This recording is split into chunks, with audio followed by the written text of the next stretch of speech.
வணக்கம். எப்படி இருக்கீங்க? நான் நல்லா இருக்கேன். நீங்க எப்படி இருக்கீங்க? எல்லாரும் நல்லா இருக்கும். ஸோ வெளியே வந்த பிறகு ரெஸ்பான்ஸ் எப்படி இருக்கு? ரெஸ்பான்ஸ் ரொம்பவே நல்லா இருக்கு. உள்ள இருந்தப்போ நிறைய யோசிச்சுட்டு இருந்தேன், வெளில வந்து எப்படி இருக்கும் அப்படின்னு. அது வந்து பயங்கரமா இருக்கு ரெஸ்பான்ஸ். நான் மக்களை மீட் பண்ணும்போது தான் எனக்கு பியூரான லவ் இருக்கு அப்படின்றத தெரிஞ்சதுனால எனக்கு ரொம்ப ஹாப்பியா இருக்கு. சவுண்டு கம்மியா இருக்குன்றாங்க, கொஞ்சம் சத்தமாக வச்சுங்களா? இன்னும் இவ்வளோ சத்தம் போதுமா? பயங்கரம். ஸோ நீங்கள் வெளியே வந்த உடனே ஃபஸ்ட்டு பண்ண விஷயம்னா என்ன? ஃபஸ்ட்டு பண்ண விஷயம் தூங்கினேன். நல்லா தூங்கினா, ஆனால் எனக்கு தூக்கமே வரவே இல்லை. அதனால நான் ட்ரை பண்ணேன். அதுதான் நான் ஃபஸ்ட்டு பண்ண விஷயம். அப்புறமா சாப்பிட்டேன். அமேசிங். பிக் பாஸ் 8ல உங்களுக்கு பிடிச்ச பர்சன் யார்? பிடிச்ச பர்சனா? கண்டஸ்டண்டா? கண்டஸ்டன்ட் நிறைய பேர் பிடிக்கும் எனக்கு. ஒருத்தர் தான் சொன்னோம். யார் சொல்கிறது? ரயான் பிடிக்கும். அமேசிங். அன்ஷி பற்றி ஃபியூ வேர்ட்ஸ் சொல்லுங்கள். அன்ஷி வந்து பயங்கர அவங்க ஸ்வீட்டு. நான் இன்னும் வெளில மாட்டாங்க. அவங்களுக்கு கோவம் இருந்தால் கூட வெளில வந்து சொல்லிடுவாங்க, இதுதான் உன்னால வந்து எனக்கு இதாக கோவம் இருந்துச்சு. அப்புறம் ஏதாவது தப்பு நடந்தால் அது வந்து டேரெக்டாக வந்து கேட்டுருவாங்க.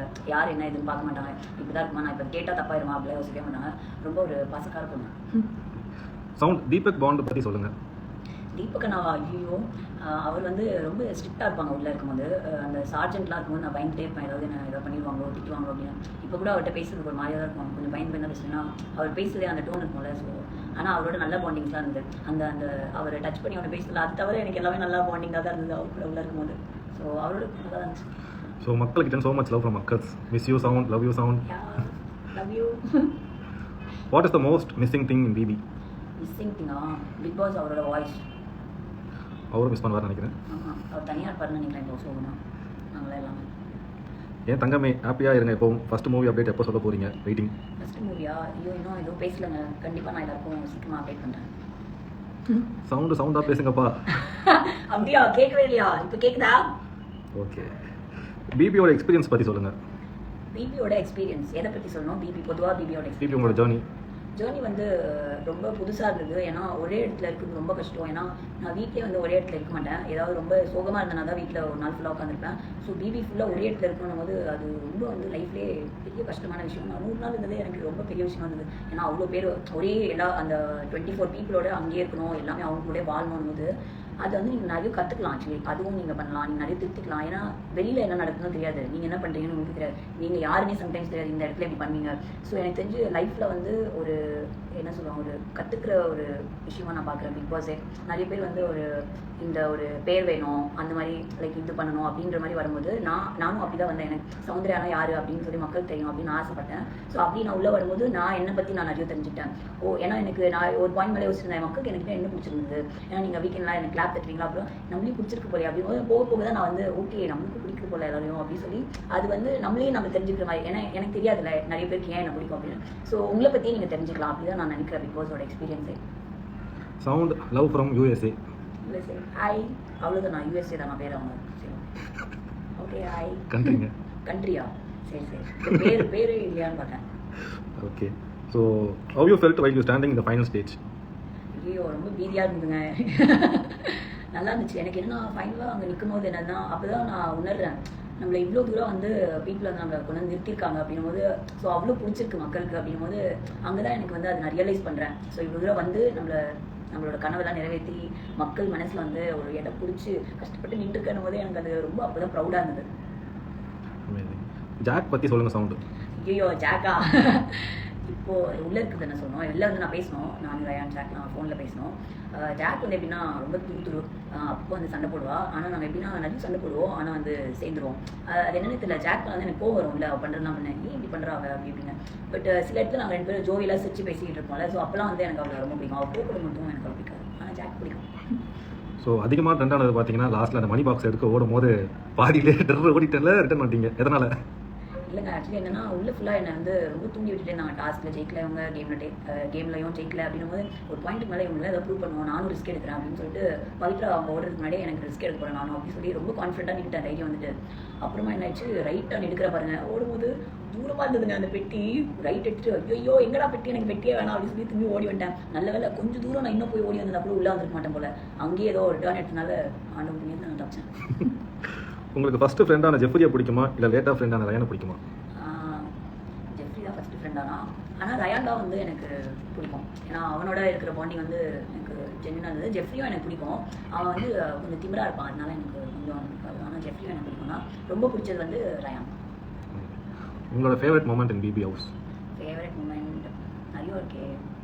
நிறைய பேருக்கு தான் தெரியும் ஃபேவரட் மூமெண்ட். எனக்கே தெரியாது ஃபேவரட் மூமெண்ட். ஆனால் எல்லாமே பிடிக்கும். பிக் பாஸ் போடுற கவுண்டர் சில டைம்லாம் சாரி மச்சான் அப்படிலாம் வந்து கேட்டார். அதெல்லாம் வந்து க்யூட்டாக இருந்தது. அப்போ எனக்கு புரியல எதுக்கு இவர் சாரி மச்சான்னு கேட்டார் அப்படின்னு. இயரிங்ஸ் அப்போ தான் விழுந்துச்சு சொல்லி பண்ணார். அதெல்லாம் அவர் போடுற கவுண்டர்ஸ்லாம் எனக்கு ரொம்ப பிடிக்கும். ஐ மீன் என்கிட்ட மட்டும் இல்லை, நிறைய பேர்கிட்ட கவுண்டர்ஸ் போடுவார். அப்போல்லாம் அது நான் ரசிப்பேன். அதுதான் ஃபேவரட் மூமெண்ட்ஸ். அந்த டைலாக் சொல்லுவீங்க புல்சே ஆம்லேட். புல்சை ஆம்லெட்டா? ஆம்லேட். அது என்னங்க டைலாகு? உங்களுக்கு உண்மையாலே புல்சே ஆம்லேட் தெரியுமா தெரியாதா? ஏங்க எனக்கு தெரியாதுங்க புல்சை ஆம்லெட்லாம். என்கிட்ட தாங்க வந்து கேட்குறாங்க. வேணும்னு எனக்கு தெரியாதுன்னு நினச்சி கேட்குறாங்கன்னு நினைக்கிறேன். உங்களுக்கு பிடிச்ச டாஸ்க்னா எந்த டாஸ்க்கை சொல்லுவீங்க? டாஸ்க்கு பிடிக்காத டாஸ்க்கா? எந்த டாஸ்க் பிடிச்ச டாஸ்க்? உங்களுக்கு பிடிச்ச டாஸ்க்னா எந்த டாஸ்க் சொல்லுவீங்க? ஐ திங்க் அந்த பவுலிங் டாஸ்க் நினைக்கிறேன். இப்படி ஊற்றி விட்டேன். ஏன்னா அதுதான் நான் வின்னானேன். அதனால எனக்கு அந்த டாஸ்க் பிடிக்கும். உங்களை எவ்வளோ பேர் லவ் பண்ணுறோம், அன்பு வச்சிருக்கோம், அதுக்கு உங்களோட ரியாக்ஷன் என்ன? என்ன கொடுக்குறது ரியாக்ஷனு? ரொம்ப தேங்க்ஸ். நம்ம விஜய் சேதுபதி சாரோட ஹோஸ்ட் பற்றி நினைக்கிறீங்க, எப்படி இருந்தது? ஐயோ எனக்கு தெரிஞ்சு எங்கள் கண்டஸ்டன்ஸ் எல்லாருமே அவர் தான் காப்பாற்றினான்னு நினைக்கிறேன். ஆனால் நிறைய வந்து அவர் திட்டுவார். அப்போல்லாம் நாங்கள் வந்து சோகமாயிடுவோம். ஆனால் அவர் கொஞ்சம் சோகமானாலும் அவர் வந்து எங்களை வந்து பூஸ்ட் பண்ணுவார். பயங்கர ஒரு இன்ஸ்பைரிங்கான ஒரு பர்சன். அவர் பேசும்போதெல்லாம் ஒரு வாரம் வருவாரா, அப்போ அடி அவர் மட்டும் வரலன்னு வச்சுக்கோங்க, வர எங்களுக்கு வந்து மோட்டிவேட்டடாகவே இருக்காது. ஏதாவது ஒன்று வந்து கருத்து மாதிரி ஒன்று சொல்லுவார். அவருக்கு படம் ரிலேட்டடா இல்லை அவர் வாழ்க்கைக்கு ரிலேட்டடா அது போடாதீங்க அப்படின்னு கூட சொல்லுவார் நிறைய வாட்டி. ஸோ அதெல்லாம் கேட்கும்போது பூஸ்டிங்காக இருக்கும். எனக்கு தெரிஞ்சு நிறைய எங்களுக்கு எனர்ஜி கொடுத்ததே சேது சார் தான். ஸோ அவர் வந்து ஒரு அவர்லாம் இங்கே வச்சுருக்காங்க. அவர் இல்லைன்னு எனக்கு தெரிஞ்சு எப்படி இருந்துக்கோனே எங்களுக்கு தெரியல. உள்ள மைண்ட் லெவலில் அவர் ஒரு மென்டல் பீஸாக இருந்தார் எங்களுக்குலாம். உங்கள் பேக்கரிக்கு போயிட்டு பப் சாப்பிட்டீங்களா? ஐயோ இன்னும் நான் சாப்பிடலைங்க. சாப்பிடுவேன். ஏன்னா வந்து உள்ளே இருக்கும்போதெல்லாம் எனக்கு சாப்பிடணும் அப்படின்னு தோணும். வெளில வந்தபோது பசிக்க மாட்டேங்குது, தூக்கம் வர மாட்டேங்குது. இதை ஏதோ கொண்டு வராங்க, எனக்கு இன்னும் இதை சாப்பிடணுமா அப்படின்ற மாதிரி இருக்குது. ஆனால் நான் சாப்பிடும்போது நான் வீடியோ போடுறேன். எப்போ உங்கள் ஃபேன்ஸை நேரில் பார்க்க வர போகிறீங்க? லைக் ஃபேன்ஸ் மீட்லாம் வச்சு. அப்படியா? ஃபேன்ஸ் மீட் வைக்கும்போது நான் கண்டிப்பாக நான் வரேன். ஏன்னா இப்போ எல்லாரும் எங்கேயும் ரோட்டில் அப்படிலாம் நான் பார்க்கும்போது எல்லாமே வந்து பேசுகிறாங்க. ஸோ அந்த மாதிரி தான் நான் மீட் பண்ணிருக்கேன். ஃபேன்ஸ் மீட் அப்படிலாம் நான் இன்னும் எதுவும் அட்டன் பண்ணல. ஸோ கண்டிப்பாக அவங்க எல்லாரும் மீட் பண்ணுவேன். உங்களோட அடுத்த பிளான் என்ன? அடுத்த பிளான் வாழ்க்கையா இல்லை இப்போ இங்கேருந்து கிளம்பியா? வாழ்க்கையில் அடுத்த பிளான் அடுத்தது படம் பண்ணணும். அதுதான் இப்போதைக்கு பிளான். மக்களுக்கு என்ன சொல்ல விரும்புறீங்க?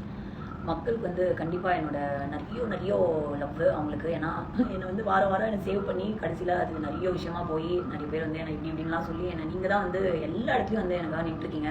யார் என்ன சொன்னாலும் பரவாயில்ல. ஏன்னா நான் வீட்டுக்கு வரப்போ என்னோட மெய்டு வந்தாங்க அக்கா.